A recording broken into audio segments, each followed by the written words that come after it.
مصر التي في خاطري وفي دمي. على اسمها سمى نبي الله نوح عليه السلام حفيده مصريم. مصر ولد بها نبي الله إدريس عليه السلام، أول من كتب الأحرف بيده، وأول من فصل الملابس ليلبسها البشر، وأول من بنى بيت الله الحرام بسواعد المصريين. مصر أول من صك النقود من آلاف السنين، وحتى اليوم تسميها بعض الشعوب مصاري نسبة لمصر.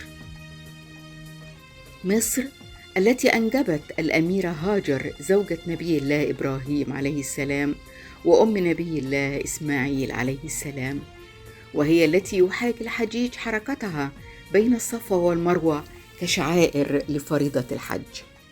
مصر التي اشترى أحد أبنائها نبي الله يوسف عليه السلام ليعيش ويموت ويدفن على أرضها. مصر الدولة الوحيدة التي توجد بها خزائن الأرض. مصر التي أتى إليها كل بني إسرائيل، وعلى رأسهم نبي الله يعقوب وزوجته وأولاده عليهم السلام.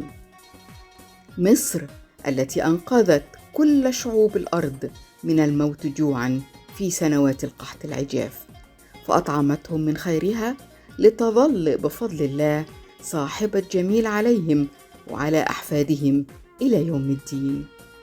مصر التي ولد وترعرع فيها نبي الله موسى وكلمه الله في الوادي المقدس طوى، لتكون المرة الأولى والأخيرة التي يصل فيها صوت الله إلى الأرض ويسمعه بشر.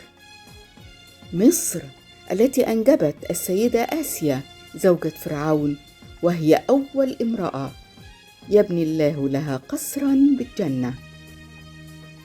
مصر التي نزلت بها التوراة في ألواح من السماء، وأنزل الله فيها على بني إسرائيل المن والسلوى. مصر التي اختارتها بوحي إلهي السيدة مريم بنت عمران وطفلها الرضيع نبي الله عيسى عليهما السلام، هربا من بطش أعداء الله، ومكثت بها 7 سنوات. مصر التي ذكرت في القرآن الكريم 5 مرات صراحة، وبالإشارة عشرات المرات دون سائر بلدان الأرض. مصر هي البلد الوحيدة التي ذكرت في الكتب السماوية. مصر التي قال فيها رسول الله صلى الله عليه وسلم: استوصوا بأهلها خيرا، وأكد أن جندها خير أجناد الأرض، وأن شعبها في رباط إلى يوم القيامة. مصر التي قال فيها عمرو بن العاص: إمارة مصر تعدل الخلافة. مصر التي خلال المجاعة في شبه الجزيرة العربية وموت الناس جوعا أرسل لها عمر بن الخطاب يطلب الغوث ب3 كلمات: وغوثاه وغوثاه وغوثاه.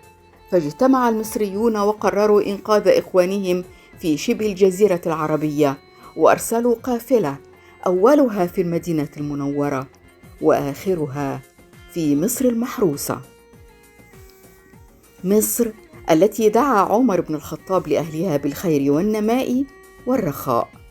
مصر هي الدولة الوحيدة بعد الكعبة التي خصها الله بالأمن والأمان في طول البلاد وعرضها، فقال جل في علاه: ادخلوا مصر إن شاء الله آمنين. مصر هي البلد الوحيد التي جعلها الله قبلة للمؤمنين، فكان الأزهر منارة العلم الذي حمل منهج الإسلام بشموليته ووسطيته المعهودة. فاللهم لا تحرمنا من نعمة مصر وأهل مصر، أم الدنيا وسيدة الأوطان. واللهم رد كيد كل من أراد بها سوء أو شر، رد كيده في نحره. اللهم آمين يا رب العالمين.